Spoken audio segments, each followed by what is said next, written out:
Welcome, everyone. Apologies for a slight delay. My name is Abbas, and I'm a professor of political science here at Stanford, as well as a fellow at Hoover and the Freeman Spogli Institutes. This is the second of two panels on security in the age of liberal democratic erosion. Last week, we explored the political and security challenges posed to liberal democracy, and three critical conclusions emerged about liberal democracy in the United States and elsewhere, facing adversaries who are committed and ideologically motivated. So this is not simply a matter of economic expediency or posturing. The level of cooperation between these adversaries. And third, the way they interact with domestic forces and misinformation and polarization. For those of you who missed it, a recording is available on the Hoover website.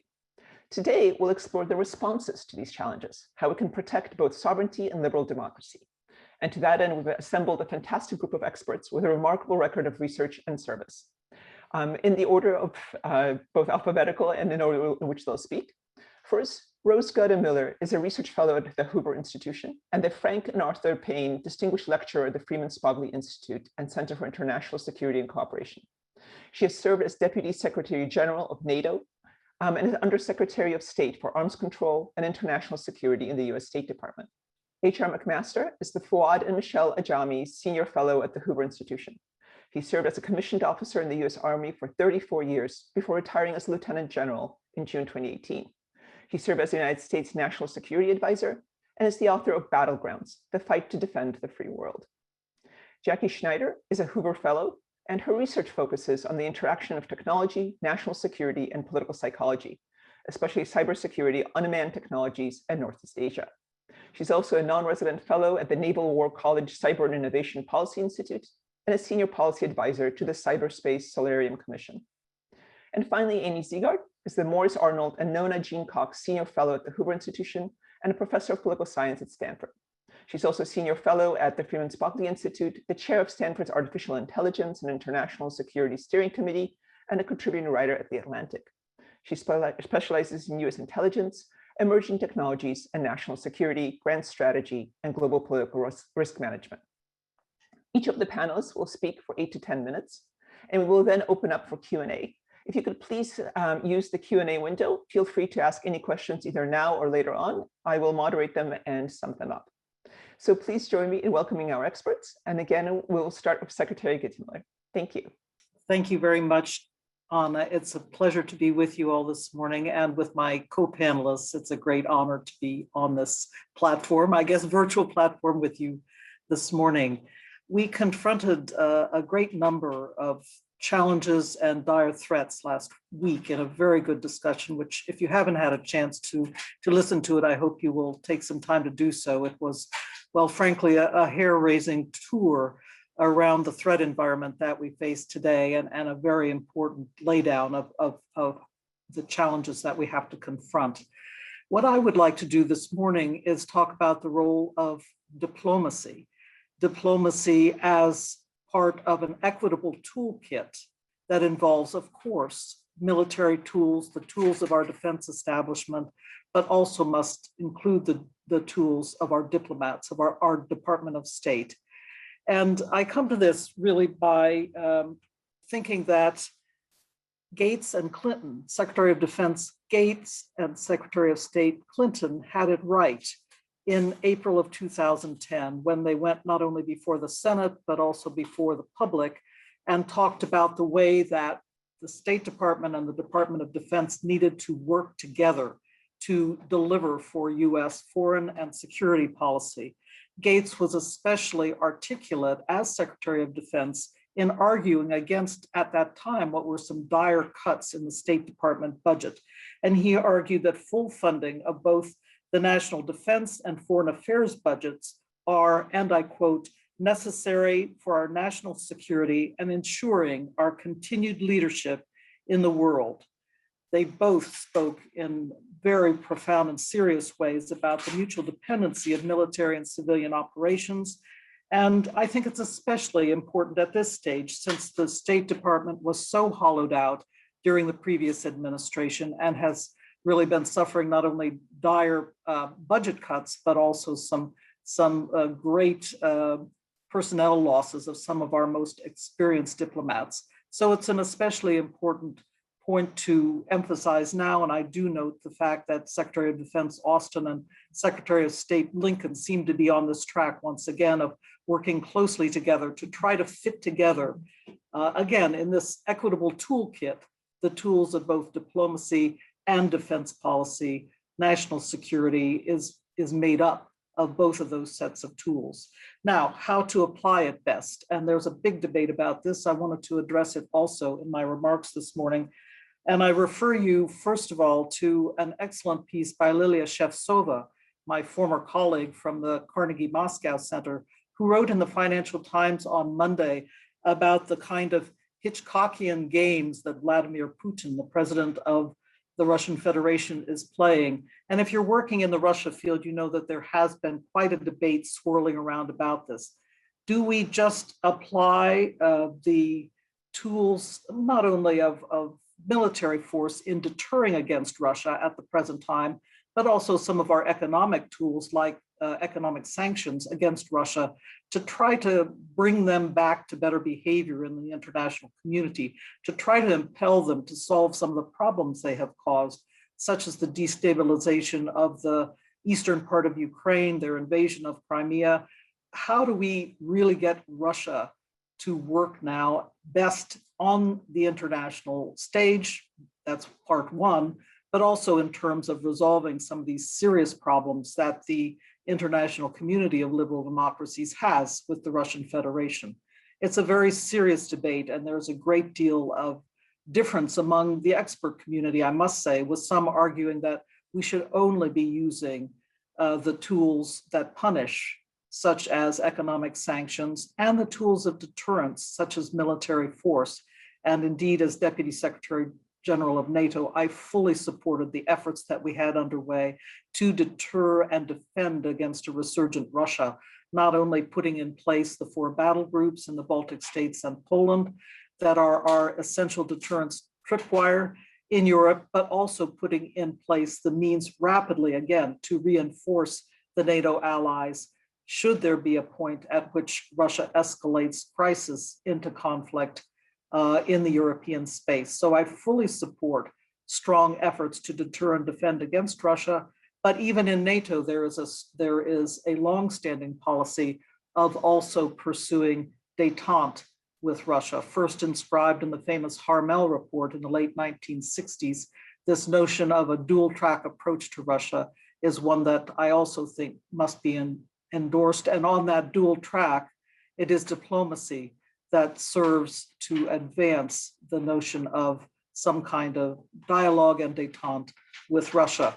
Because in this way, as my old colleague from NATO, Jamie Shea, used to say, it is in this way that you can change the status quo without having to revert to the use of force. You can change the status quo with Russia through focused diplomacy without having to revert to the use of force. And I do very much agree with this point, but it is a difficult one at this moment. And I understand it very well when people are uncomfortable, as I often am, with, as Lilia Shevtsova put it, the Hitchcockian games that Vladimir Putin and his government sometimes play. But let's talk about what the opportunities are right at the moment. We have coming up a possible summit between Vladimir Putin and President Biden in the middle of June. They have been talking about it seriously for several weeks now. And I believe it's going to happen, but there are some scheduling difficulties as the European Union and NATO and the G7 are all having summits at the same time in the same physical space that is well, I don't know exactly where they're all going to be, but it will be in Europe, this set of summit meetings. It's an odd mashup when you think of it. EU, NATO, G7, and oh, by the way, a summit with Vladimir Putin as well. But I do think it is important to, again, advance via diplomatic means some of our critical goals with the Russian Federation. And here I particularly note the necessity of moving forward on further measures to control and constrain our nuclear arsenals. Both presidents have spoke of the importance of the 5-year extension of the New START treaty. I think that that is important indeed.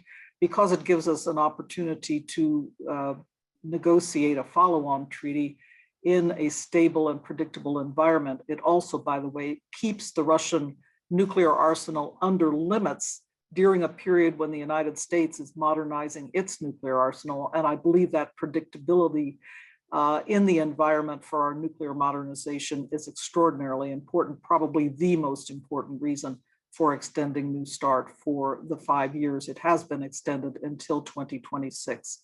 So in that context, I think the two presidents have a responsibility to talk about the future of further reductions and limitations in nuclear arms, but also to talk about the future of the stability environment, because it is so different as it is emerging nowadays. And I think we will hear a lot from our other panelists about this matter, but the new technologies that are already on the scene, such as cyber technology that could affect our ability to command and control our nuclear forces during, heaven forbid, a crisis that may implicate them. I think it is all important that we be talking very seriously with our Russian counterparts about sustaining the reliability of our nuclear command and control, our national command authorities, and ensuring that these are not destabilized and attacked in the midst of a crisis. So there are a number of important strategic stability issues that must be confronted, and they are different than in the past. They are not quite the same. Of course, we're worried about the offense-defense relationship and maintaining the viability of our strategic offensive forces as we develop our own limited national missile defenses to defend against North Korea and Iran. But at the same time, we have to look hard at some of these newer issues in the cyber realm, in the artificial intelligence realm, the effect that that is having on our ability to continue to deploy and defend and deter. So thank you very much for this opportunity. I look very much forward to our discussion, but I will just emphasize once again in wrapping up the importance of considering diplomacy not as a reward for good behavior, but as a vital tool in a toolkit that includes not only diplomatic possibilities, diplomatic tools, but also the full array of our defense and deterrence tools, as well as other tools, such as in the economic realm, economic sanctions. So we must consider this a full spectrum approach and not just limit ourselves on the punitive side of the ledger. Thank you very much for this opportunity, and I do look forward to our discussion. Thank you very much. Wonderful. Thank you so much for that great presentation. HR, the floor is yours. And hey, I just want to tell you what a pleasure it is to be here with you at Stanford, but at this panel with great colleagues. And thanks for the tremendous research that you're doing on this so important topic. And so what I'd like to do is really tie into what Rose started to talk about at the very beginning, is the importance of deterrence. Deterrence by the threat of punitive action later, imposing costs on the Kremlin, for example, beyond those that Vladimir Putin factors in at the beginning of his decision making. But I think even more importantly, deterrence by denial, right? Convincing Russia, other malign actors, the Chinese, who are now more and more active in the information space as well, and is that they can't accomplish their objectives, right, through the means that they are employing. Now, certainly the stakes are highest when you're coping with a nuclear power like Russia, and as Rose was alluding to, the very important aspects of deterrence by the threat of retaliation, for example, to prevent nuclear war. But I think it's also important for us to consider how to deter the actions that Russia takes that are designed to accomplish their objectives below the threshold of what might elicit a military response. And of course, I'm talking about what I think we ought to think of as a strategy of disruption, disrupt us, disinformation, and then denial. What my friend Mark Sedwell calls Russian implausible deniability. So how do we deter both, right? Above that threshold and below the threshold. Above the threshold, I think we have some work to do, because Russia, China, and others studied us carefully, especially after the Gulf War in the 90s. And they didn't try to replicate our defense capabilities precisely, our exquisite capabilities in the area of stealth, for example, or the vast capabilities that we have in space. What they did instead is they thought, okay, what we can do is take apart what they see as our differential advantages. And so they invested in capabilities like offensive cyber, electronic warfare, counter-satellite capabilities, tiered and layered air defense, and drone and swarm drone capabilities. Amy's written extensively about these technologies and their effect on us. I'm anxious to hear her comments. But now we're in a phase where we have to develop countermeasures to the countermeasures. Part of that is what Rose discussed already, which is to ensure the resiliency of our systems. So our adversaries know that they can't really, for example, take away our networked communications capabilities or access to space, that we have resilient, redundant systems that degrade gracefully, hopefully like I am at my age, rather than fail catastrophically. and so I think that there's a lot of investment to be made in defense. But what I'd like to talk about, in fact, to deter by denial. But what I'd like to do is talk more about deterrence by denial below the threshold that might elicit a military response, and just quickly recommend 4 actions that we can all take, right, to help convince Vladimir Putin or convince other malign actors they can't accomplish their objectives. The first is we need some reform in our information space. And I think this is where the profession of journalism can really step up and undertake a campaign of reform. I think we make ourselves vulnerable, when the business models are such that they encourage the development of news platforms, for example, such that if you lean one way politically, you watch one cable news station. If you lean another way politically, you watch one of 2 others. I think it's a shame, that our most prominent newspaper, the New York Times, has been captured by a particular orthodoxy. And I'm thinking really of Barry Weiss's letter that she wrote when she exited the New York Times. So I think the mainstream media, if it can reach Americans across the political spectrum again, such that more of us can go to common sources of authoritative information reporting, that would help. But then, of course, we have the problem of the pseudo media and the propagation of these crazy kind of conspiracy theories. Those have to be debunked, and they have to be actively countered. And then finally, we have social media, which we're all aware of, and some of the best scholarship, of course, is going on at FSI in this area, is how do we check the avarice of these companies such that they are not driven so much by advertising dollars that people click on more and more extreme content, which is presented to them to be consistent with their predilections, and therefore get them to click on more more and more extreme content and drive us apart from each other. So first, information space. Second, our political leaders. We have to demand more from our political leaders. Our political leaders have too often compromised our principles, compromised what this is about, right? Our confidence in our democratic principles and institutions and processes to score partisan political points. We have to demand better. We could talk, obviously, a lot more about that. The third thing that I would say, though, is don't wait for them. Don't wait for political leaders. I think all of us, wherever we are across our nation, across the free world, should convene our citizens to have meaningful, thoughtful discussions about the challenges that we face. And we ought to begin those conversations with, hey, what do we agree on first, right? And then decide how we can work together to build a better future. So I just think civility and open discussions about our problems it's a means of defense, right? Because it is the cohesion of our society that Russia is attacking and trying to polarize us and pit us against each other, reduce our confidence in our common identity, and reduce our confidence in our democratic principles and institutions and processes. And finally, I would say education, right? I mean, the kind of demagoguery, the kind of disinformation, it really is effective in large measure because those who are least informed about the challenges we're facing, divisive policy issues over race or gun control or immigration, are those who are most prone to that disinformation.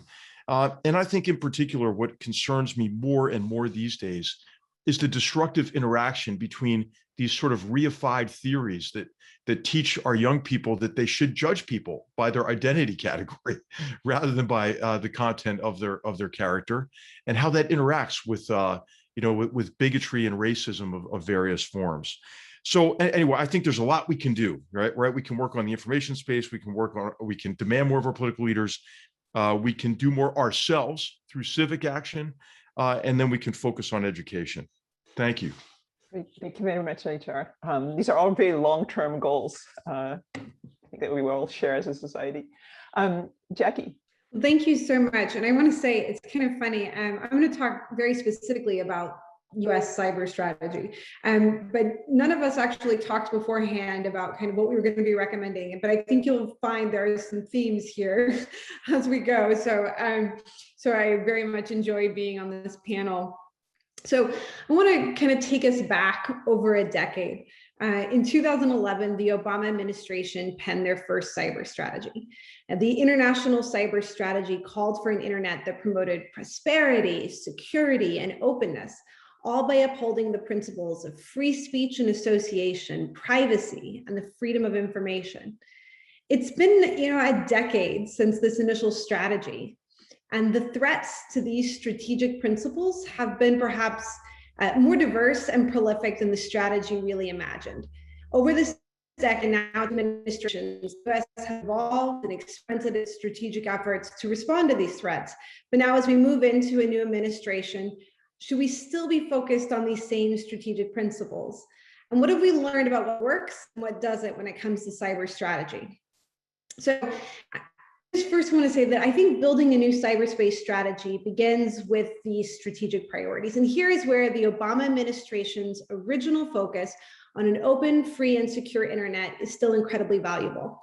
These characteristics remain noble goals for the US, and if achieved, will support a larger Biden foreign policy strategy that returns to a focus on democratic principles as something that makes the US different from authoritarian states like Russia or China. While we may often compete with rising powers within cyberspace, the goal is not just to win competition, but instead influence behaviors across the international community so that the US can create an international order that supports those ideals of democracy, prosperity, and peace.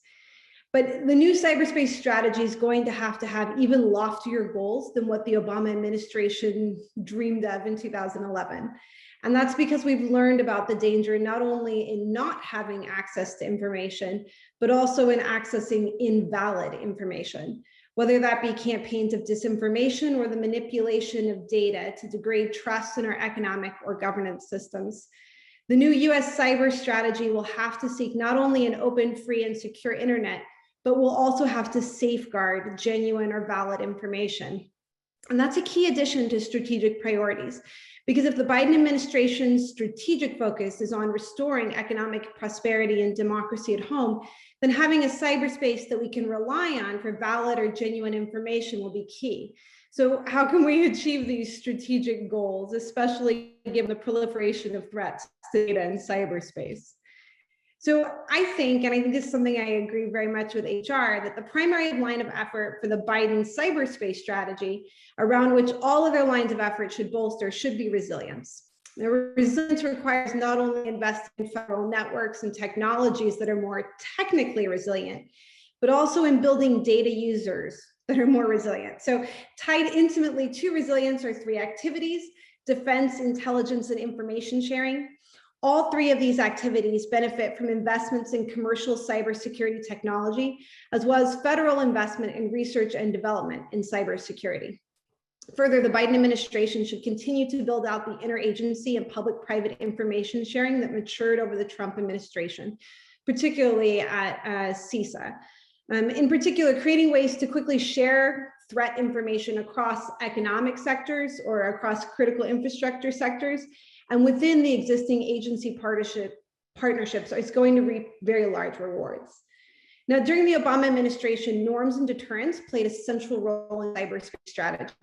However, those were kind of largely put aside during the Trump administration in favor in cyberspace of new concepts like defend forward and persistent engagement.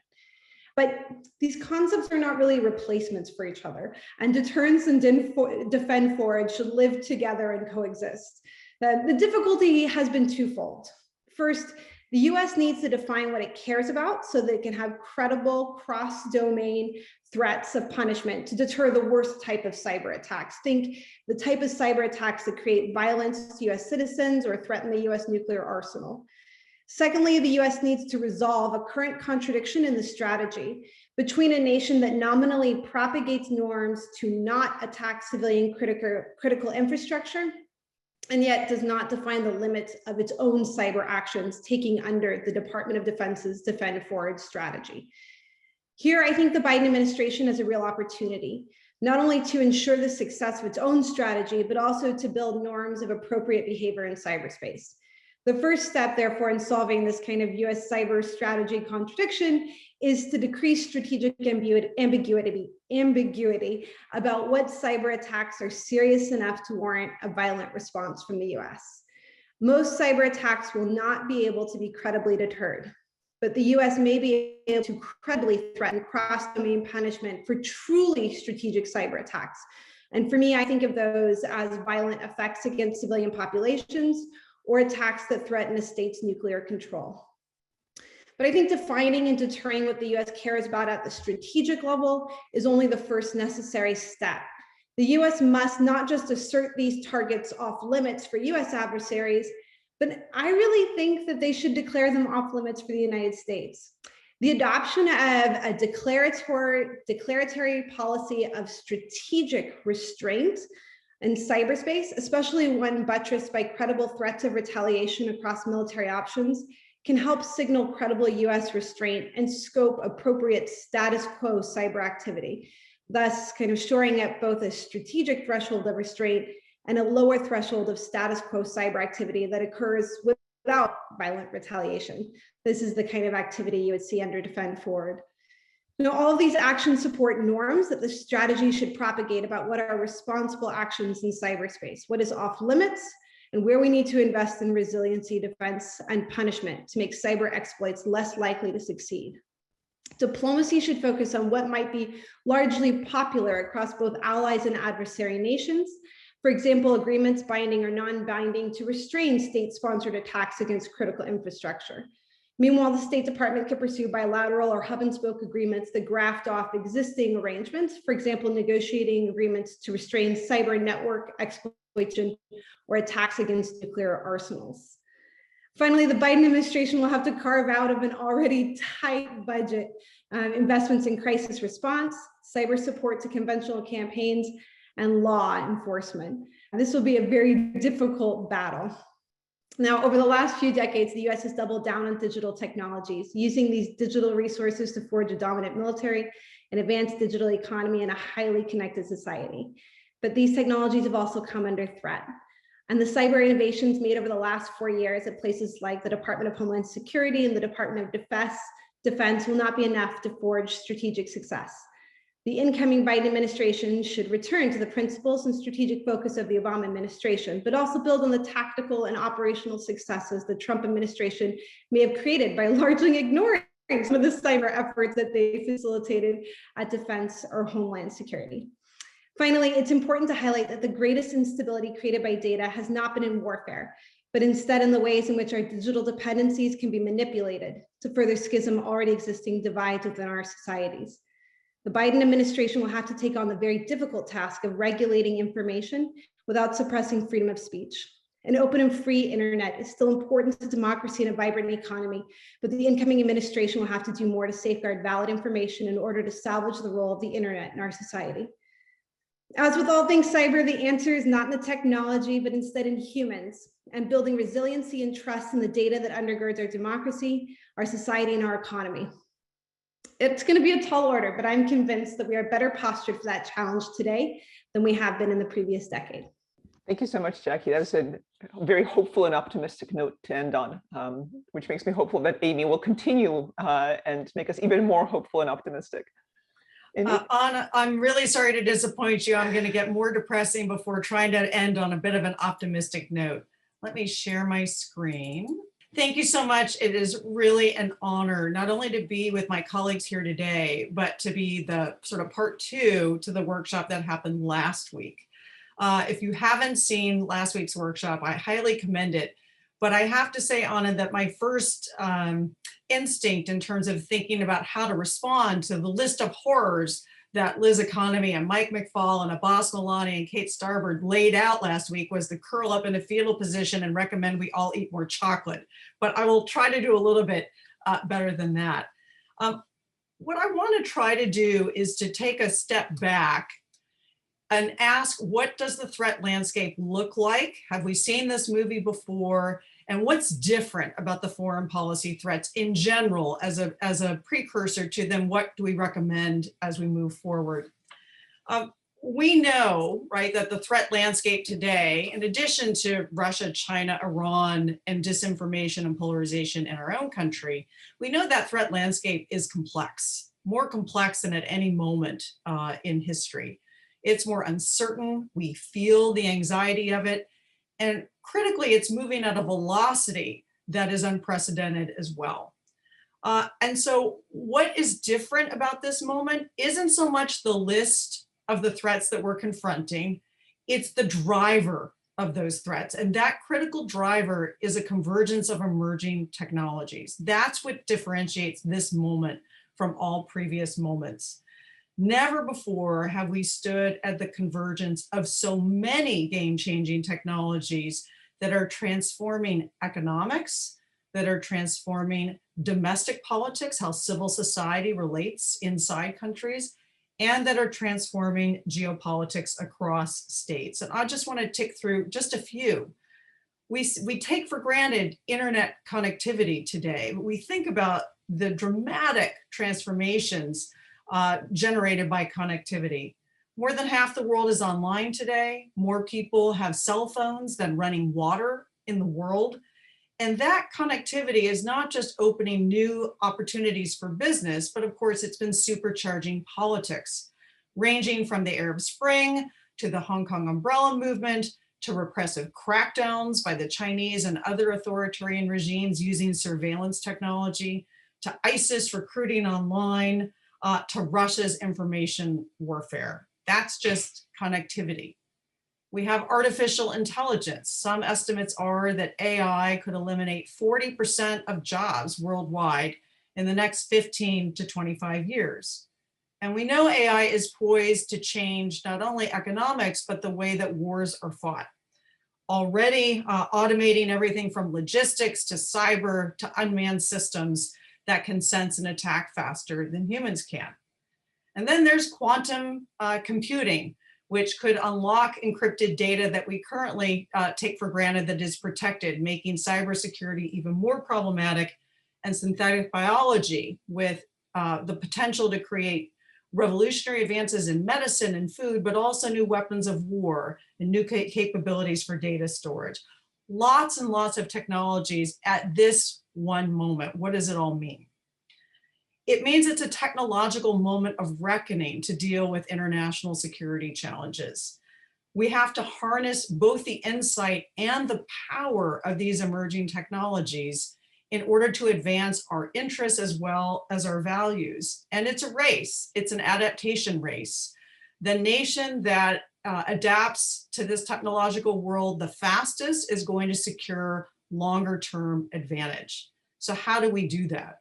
Well, adaptation to this new technological moment is a lot harder than it may even appear. And as I put on my slide, you can't just sprinkle in some new technology and stir.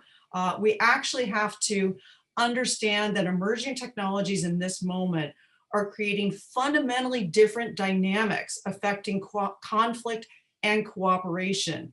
And our old ideas and our old institutions and our old tools will not be enough to get the job done. So let me just give a little bit of a deeper dive into cyber to explain a little bit more what I mean. So cyber is not just a new vector or a new domain like battling in the air or on the seas or on ground. Cyber has different dynamics and different fundamentals. Until this moment, for all of human history, two things protected states from their competitors and their adversaries: power and geography. And that is no longer true today.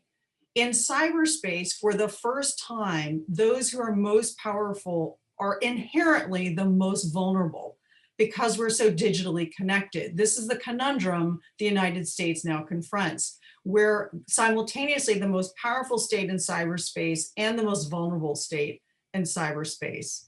The same is true for liberal democracies. What has been a source of our strength, our openness, right, our freedom of speech, is now an inherent vulnerability for disinformation and polarization by foreign and domestic adversaries alike. We've never confronted this kind of landscape before with these dynamics. In cyberspace, of course, geography doesn't protect us either. The United States doesn't have two oceans to buffer us from the bad neighborhoods of the Middle East or Europe. We're all in bad neighborhoods in cyberspace, and there's not a lot we can do about it. We have to assume, as I think Jackie alluded to, that the bad guys are already inside the house in cyberspace. And that key word that she talked about and HR talked about too, resilience, is one of the critical areas that we need to invest in. I'm going to disagree, I think, a little bit with my colleagues and say I'm not a big fan of deterrence in cyberspace. I applaud the effort to think through how it could work, but it doesn't work very well. And I think we can get into why that is. And perhaps most important, war doesn't look like war anymore in cyberspace. We see relentless, seemingly small attacks in cyberspace add up to major strategic effects and advantage. Why has China risen so fast? Well, in large part because it's stolen American intellectual property, called by FBI Director Chris Wray the greatest transfer of wealth in human history. Small attacks add up. Same thing with Russia's information warfare and its interference in the last two presidential elections, interfering directly in the fabric of American democracy with an estimated cost of something that is less than the price of one F-35 airplane in the US defense arsenal. This is a different world with different dynamics, and we have to think differently about it. So what does that mean in terms of what we need to do? I think we have, there are many things we need to do, and I agree with just about everything that my colleagues have said. I'm just going to focus on three. Not so much, I should have said how to do it rather than what to do. So my recommendations are about the how, not the what. First, we have to get our cyber act together. I think Jackie can talk more about that. But suffice it to say, we're nowhere near where we need to be. And if a picture is worth 1,000 words, then at least take a look at this. And I couldn't even put nearly, a small percentage of the cyber attacks that we should be learning from. A few years ago, it was fair to say that cybersecurity risks were a failure of imagination. We couldn't imagine what a major cyber attack would look like that would concern us at a national level. That's not true anymore. Now it's a risk is stemming from implementation failures, not imagination failures. And so we're behind the 8 ball when it comes to implementing what we need to. Colonial Pipeline, for example, auto manufacturers have to make seat belts for people riding in cars, but Colonial Pipeline and others that provide critical services to our nation didn't have to have basic cyber protections like multi-factor authentication. That's got to change. The second priority is about intelligence, and there is my shameless self-promotion for my book. If you want a deeper dive on what I think about intelligence, it's coming out in a few months. Let me just say that you can't defeat threats and seize opportunities if you don't see them coming. Intelligence is a critical factor in how we think about dealing with all the threats on our threat landscape. Now, I'm not saying that intelligence is always perfect. We certainly know it isn't, but it beats the 3 best alternatives, which are opinion, guesswork, and gut feel, right? We have to have a reformed intelligence community that understands this threat landscape and utilizes emerging technologies faster than our competitors and adversaries do. Our analysts today in the intelligence community are drowning in data. They need AI and other tools to help them make sense of the world beyond. Our intelligence agencies today are steeped in gathering and accessing secret information, when increasingly the name of the game for insight is openly available information on the internet, in commercial satellite imagery and other products. Our community today is focused on producing products for people with clearances.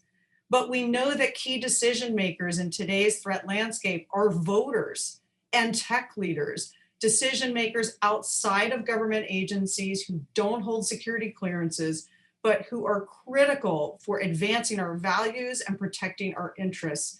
That's a radical transformation for our intelligence agencies to think about how they can support decision makers that are not the usual suspects in Washington. And last, we have to challenge our old thinking. Many bad ideas were once good, designed for a world that no longer exists. And I may lose my arm wrestling battle with H.R. McMaster on this, but I think deterrence is one of those ideas that has more limited applicability today than it has had in the past. We hear a lot about deterrence. Deterrence below the threshold of war has not worked in cyberspace. I'm very pessimistic that it can. I'd like to think that it can, but I think we need to challenge ourselves to develop new ideas, not just new tools and new technologies for this moment.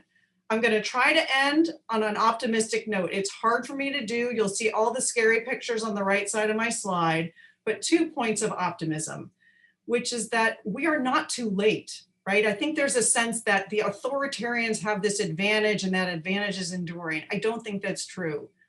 I think this convergence of emerging technologies is a present at the creation moment. We have an opportunity to catch up, to regain and sustain advantage. And that moment has not passed. That window of opportunity is not passed, but it is fleeting.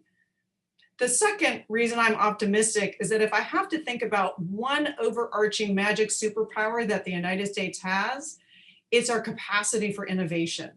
We focus until now on our capacity to innovate in tech, but we have historically been very good at innovating in tools and organizations and ideas as well, whether it's containment strategy in the Cold War or new institutions upholding the liberal international order. We need to turn that innovation effort not just to the emerging technologies that are generally being developed in the United States and then throughout the world.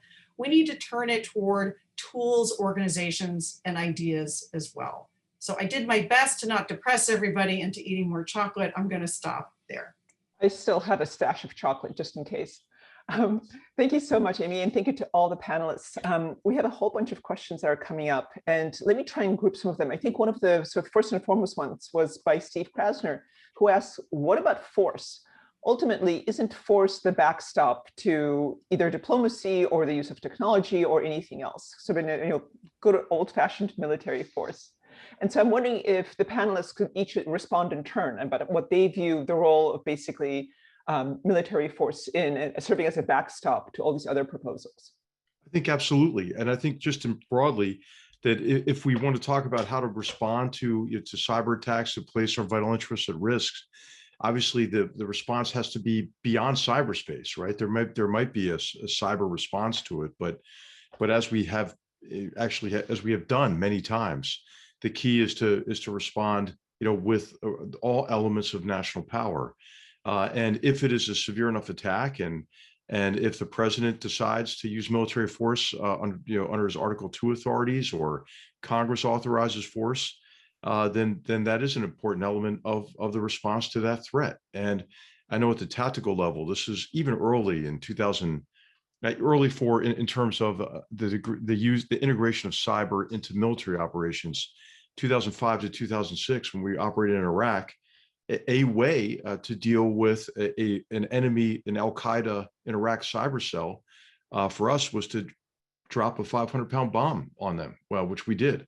So I think, certainly in circumstances in which military force is authorized against an enemy that's actively operating against you at the tactical level, we've done that routinely since that point on in the fight against ISIS as well. So I think the short answer, Anna, is yes.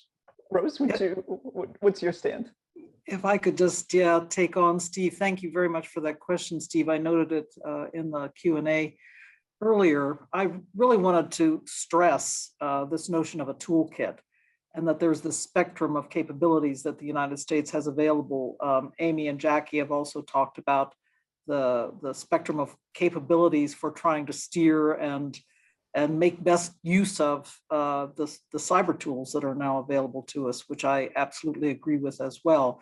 But I just, in my own remarks, wanted to say that, of course, the use of force is there and always available to the United States. We would not have built up our enormous military capacity if that were not the case.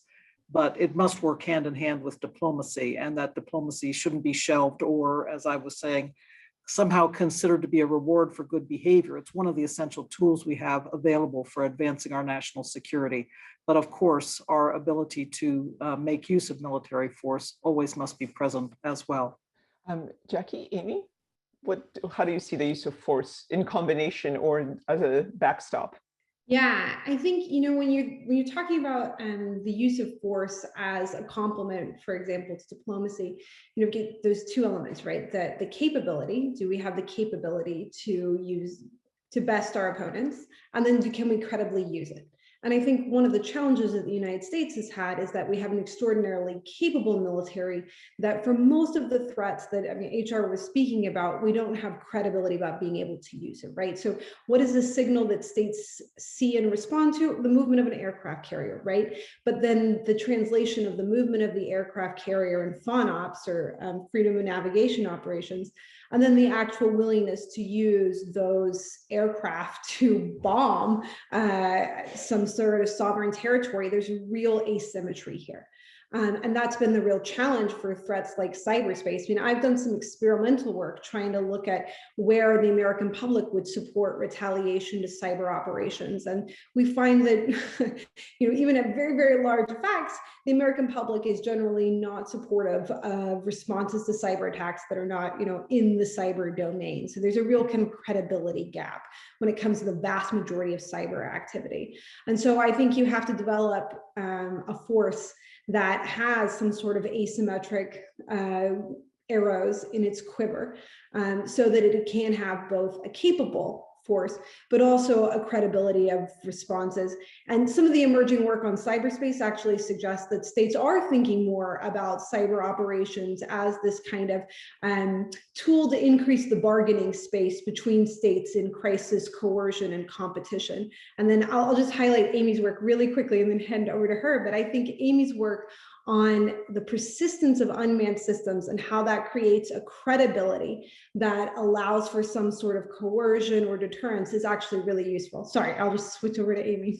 I didn't even pay Jackie for that lead in. So this gets to the how, right? So I agree, of course, force is always going to be a critical tool in our toolkit. And the question is, how can we use it given emerging technologies? So my research on unmanned systems, for example, and I surveyed 200 plus foreign military officers about what makes threats credible to them and and I gave them different scenarios.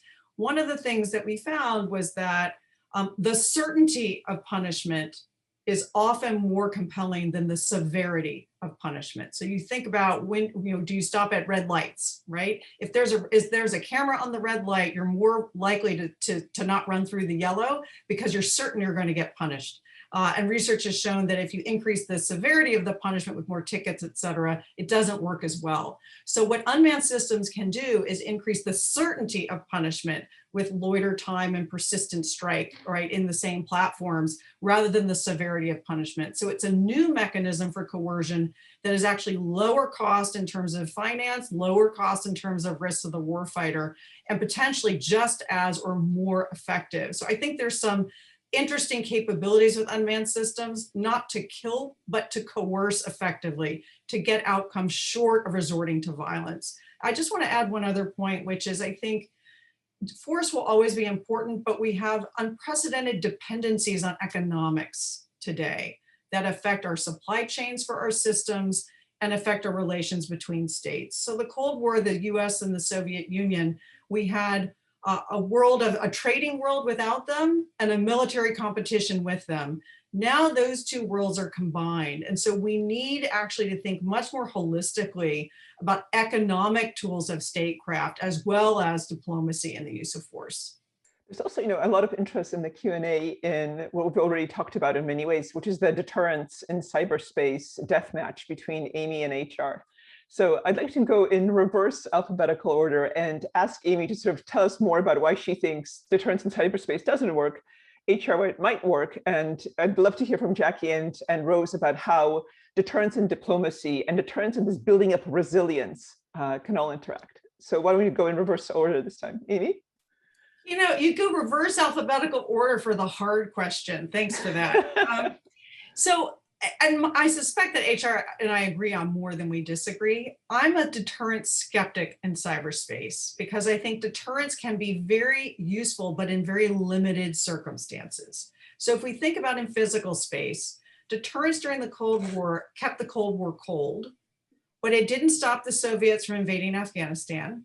It didn't stop them from invading Czechoslovakia. It didn't stop them from invading Hungary. It didn't stop them from doing a whole bunch of things that we would have preferred they not do. So it's not useful in every situation. So in cyberspace, I think there are three reasons why I'm a deterrence skeptic. Number one, you have to attribute quickly, right, for deterrence to be really effective. Attribution is sometimes fast, but not always fast. And the more and so attribution's gotten easier, but it's still a question of how quickly can you attribute something? How quickly can you detect a breach, right? So SolarWinds was months before we even knew it had happened. So attribution is hard. You have to specify what behavior you won't tolerate. We're not very good at doing that in cyberspace. We haven't been able to do it yet, and I think it's problematic.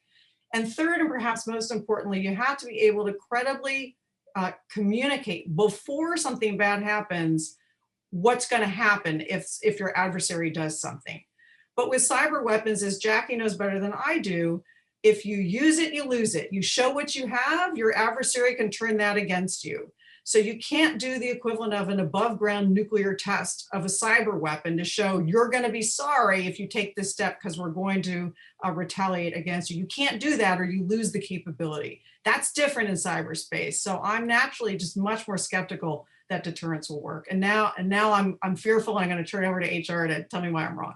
Well, no, Amy, I think what you said up front is that exactly right. Deterrence was never a foolproof theory, right? Right. And I think what's important to recognize is that you'll never know what you deterred, probably. But I think that at the very high end of the threat spectrum that Rose was talking about at the beginning, we made clear in the nuclear posture review that we would consider a catastrophic, attack on our communications networks as potentially a precursor to an enemy first strike, nuclear strike, and therefore, that of course then raised the possibility that we would have to respond with the unthinkable, right, the most destructive weapons on Earth. Now, the reason we put that in the nuclear posture review was to deter a massive attack on our communications infrastructure that could be a precursor to a first strike nuclear strike against us, right? So I think that that's one end of the spectrum of deterrence. But the other is, as you know, as one of the foremost scholars on what's happening in this space, is that we're active every day, against adversary capabilities, and we take them down every day. And I think that in and of itself is a bit of a deterrent, because if the cyber actor values really the tools that they develop for criminal capabilities or for attacks on our infrastructure or for industrial espionage, they see those capabilities go away. And oftentimes those takedowns, as you know, aren't limited just to that specific tool that they developed, but are designed to impede their whole system and their ability to recover and to develop new tools. So we do use those tools every single day. Now, once we use them, we develop new ones, and usually, that happens within a couple of days. I mean, it's so fast, right? I mean, anything that you expose in cyberspace, and I'm not talking this is all open source stuff, obviously. Everything you expose, it typically, is only valid for another 72 hours, right? And that capability. So I think I think that it's already working in terms of deterrence by really this is I guess what I'm discussing is kind of a mixture between preemptive action, preventive action, which are taking down tools before that they're used, so to not deny an adversary that capability. And then also, I think the other aspect of deterrence by denial that can be applied to much of our discussion is that just making our systems more resilient is an effort to deter as well. So I think we've seen that in the financial sector to a certain extent. I think if we hadn't made the adjustments that you've written about, Amy, and that Jackie's written about after the 2007 and the 2013 attacks by the Iranians, our financial sector would have come under continuous attacks of that nature since then. I think what Estonia has done, for example, in developing kind of a cyber hardened state, I think is another example of really a range of actions that are difficult to scale up, but I think are examples of effective deterrence by denial. So I think we're agreeing, but just using the term deterrence differently. So this is the first arm wrestling match with two winners. Jackie, HR just mentioned resilience. How does, you had spoken about that as well. So how does, building more resilient networks help deterrence? Could you talk more about that? I want to say, like, deterrence, one of the big things that separates deterrence from other verbs that we use in international policy is that deterrence is about changing behaviors. So I want to do something, right? But I'm not going to do it because your actions make me think the cost is too high. So it's all about changing behaviors. And one of the fundamental kind of empirical puzzles about cyberspace has been how difficult it is to get people to react or change or respond to cyber threats. Whether that's, investment in, cybersecurity, your willingness to change your password and do basic cyber hygiene, but for states also, what we found is that both if you look at kind of large end data sets, or I do my own works experiments in wargamings, you find that cyber operations very rarely lead to some sort of kind of violent or even like significantly escalatory response. I mean, that's the puzzle. So all these things that make cyberspace very difficult to that make people not respond to it, make it great for escalation, right? But it also makes deterrence very, very difficult because it doesn't seem to affect people's behaviors at all. Now, this deterrence by denial, I think there is a lot of kind of melding about deterrence and denial, resilience and defense. And actually, there's some great work by Erica Borgard that separates kind of what is deterrence and denial versus defense. I don't know, it might be strictly academic, but I think in general, this idea that the United States can be resilient, whether that's in network structures, its economy, or its society, it keeps states from taking initial first strikes because there's a perception that there will be some sort of ability to survive that first strike and exert punishment afterwards, right? And this is something that we saw a lot in the debate about second strike and nuclear weapons. So for the US, I think it involves kind of resilience at the human level, being able to deal with data mismanagement and not being able to access data. But it's also kind of some big decisions that we need to make about the way we centralize data. Amy works a lot on artificial intelligence, and sometimes the choices that we make to create artificially intelligence-enabled systems, the centralization of data, big database farms, actually creates like real problems for resiliency. And so, some of these are technical solutions and some are really just getting people to be able to, as HR said earlier, gracefully degrade so that when we don't have access to our data, it's not that we simply cannot operate, but that we just operate at less than optimal performance. And Rose, the question for you: if Jackie says that deterrence is about changing the behavior of other actors, how does diplomacy figure in here? How can with absent the use of military force or threats, how can diplomacy change the behavior of other actors? Yes, that's a great question. I was going to reflect for a moment on my experience as Deputy Secretary General of NATO, but it's any big institution nowadays is suffering cyber attacks on a daily basis. So it's a steady state. And in that context, Jackie's comments about resilience are very good, that it is human resilience as well as institutional resilience. And there's just a certain expectation at NATO that this is the reality of the situation, and we have to deal with it on a day in, day out basis by ensuring we have the best possible cyber hygiene. We have the best possible approach to cybersecurity in the NATO networks. This is day in, day out in peacetime. But I think also there is a role here for, and I call it not so much deterrence, maybe it's the same thing, but denying them impunity in cyberspace. And there is a diplomatic aspect to that, to convey this message. That is, we've got your number. We're fixing whatever problem you cause us. Cut it out, or there will be consequences. And I do think we need to do that a little bit better than we have done in the past. There have been some instances of that. I've welcomed, for example, the approach on cyber wins that the Biden administration took. I thought that was a very solid, tough message to Putin. You know, it made the Russian Federation leadership react negatively, and maybe they won't cut it out. But I think this notion of denying them impunity and being very clear in messaging that is an important factor, and it blends in with both the human and the institutional resilience that we've been talking about.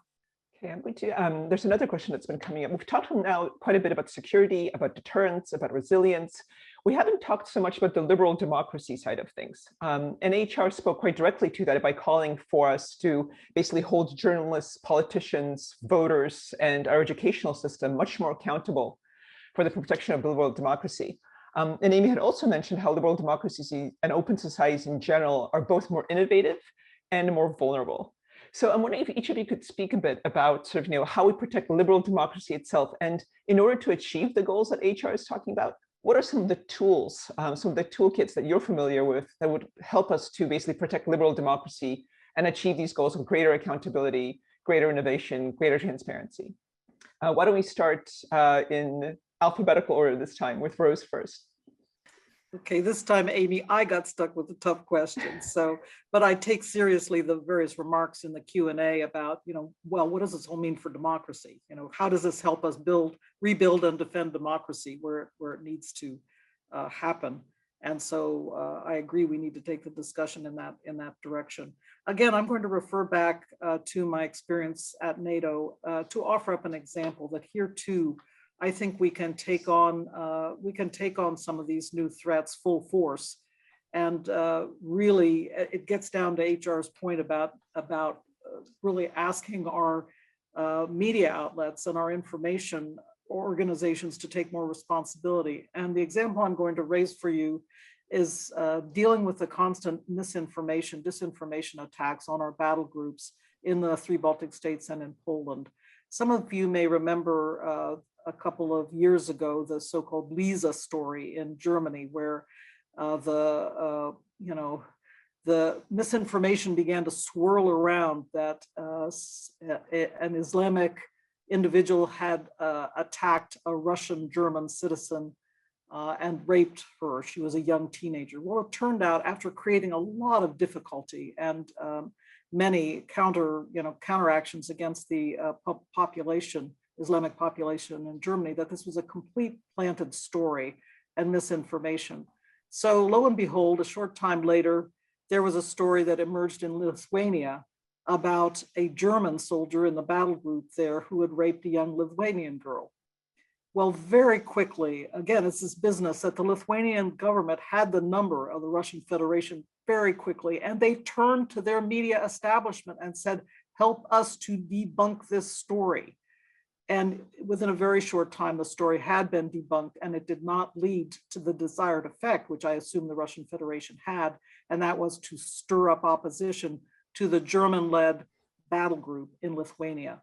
Of course, there's a long history there, which the Russians were trying to use to stir up trouble.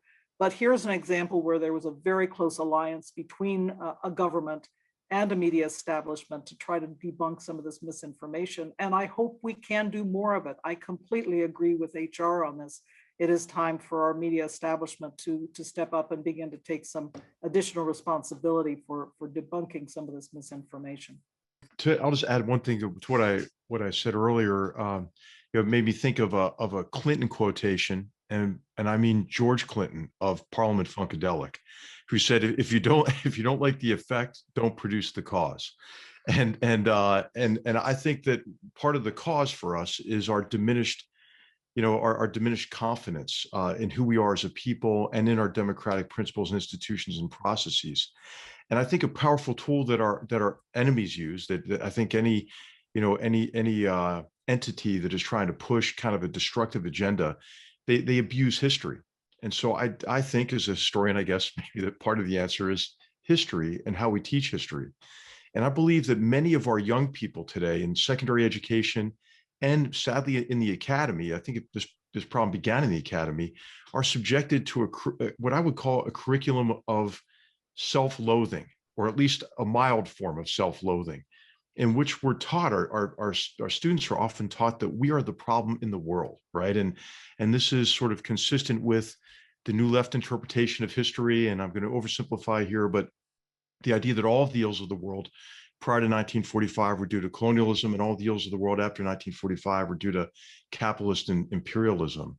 And I think that's melding together these days with the so-called realist school that tends to assume that what we decide to do, disengage from the world, is what they would like us to do, is decisive toward achieving a favorable outcome. Again, what they have in similar in common, the New Left interpretation and the so-called realist school of retrenchers, is their belief that our disengagement from complex competitions abroad would be an unmitigated good. Why? Because we're the problem.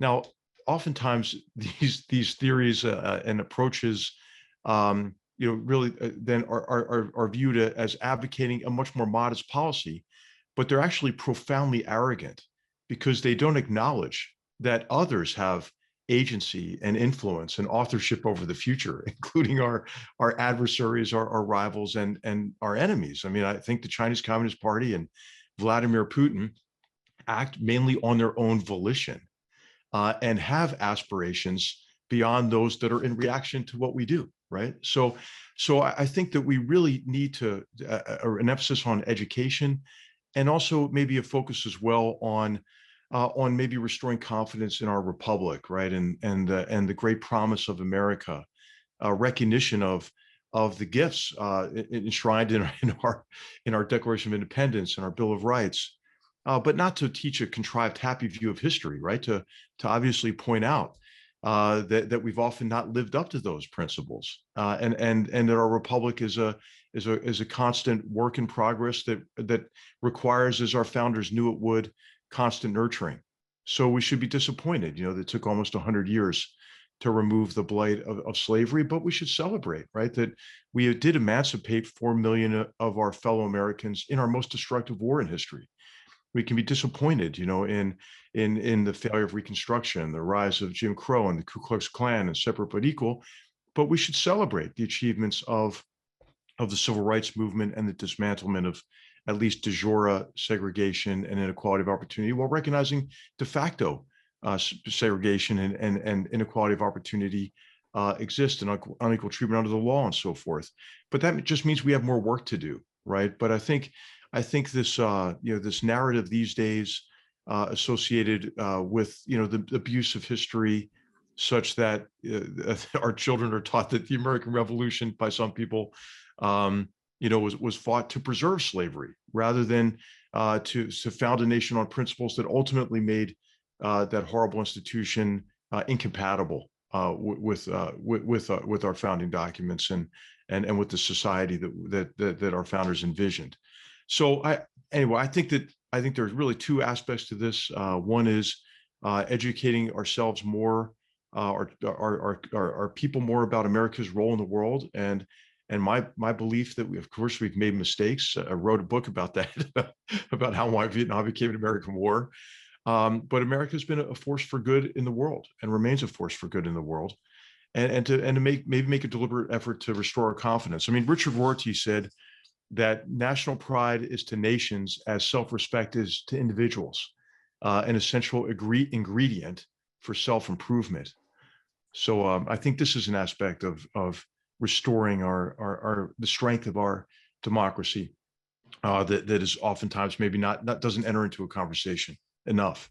Thank you, HR. Jackie, protecting liberal democracy? Yeah, this is, I think, is actually the hardest question. I've largely punted in my initial statements.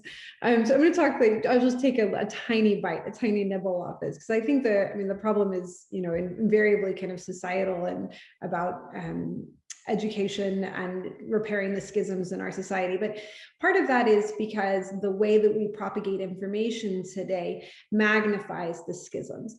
And I think that if you go back and you look at the relationship between big technology, social media companies, and the ways in which we interact, and then kind of what regulation exists or does not exist, there is some opportunity for growth here. And I actually think if you look back at the end of the Obama administration, the tech companies were really wondering, like, hey, I think actually maybe we do need some regulation. We don't really understand what our responsibility is for freedom of speech, but we also don't want to censure. And it's actually, it's an extraordinarily difficult question. And at the time, there were some feelers that were being made with the Obama administration to be like, hey, can you guys, regulate us all? Can we, we don't want it to come from us, but maybe it could come from you guys. And then we, in the last 4 years under the Trump administration, I think what you saw was a bunch of tech experimentation and some success and some failure. And now I think we're at a point where we've seen experimentation about kind of how the tech companies should be responsible with information. And now maybe this is an opportunity for us to think about, like, what is good regulation? How do we safeguard and protect valid and genuine information?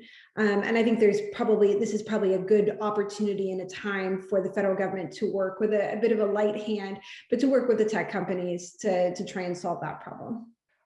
Amy, the final stirring optimistic words about how we protect our liberal democracy belong to you. So I agree with Jackie. This is the toughest question. So my answer is I have some thoughts about from the head and some thoughts from the heart. From the head, I think we need to think differently about what kind of expertise we need, whether it's helping tech companies or helping cyber command. The assumption from the founding of our country has been that the answer to harmful speech is more speech. But we know empirically from psychological research that that is not true anymore. That falsehoods, when they're repeated frequently by multiple sources, are believed.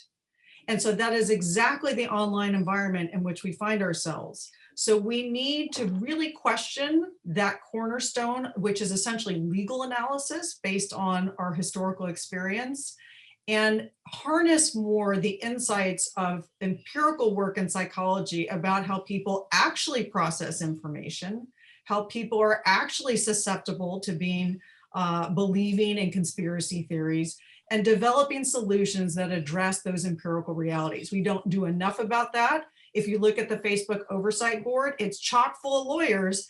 I don't see a lot of people who are experts in psychology and decision-making theory. We need the right expertise to get to the right solution. So that's my head answer. From the heart, we need to do a better job at building bridges across communities that may not trust or know each other. And HR has been part of this effort at Hoover. We have the National Security Affairs Fellows Program. We bring representatives from all the military services in the State Department for a year. And one of the programs that we started was undergraduate mentorship. So we have 25 to 30 students a year.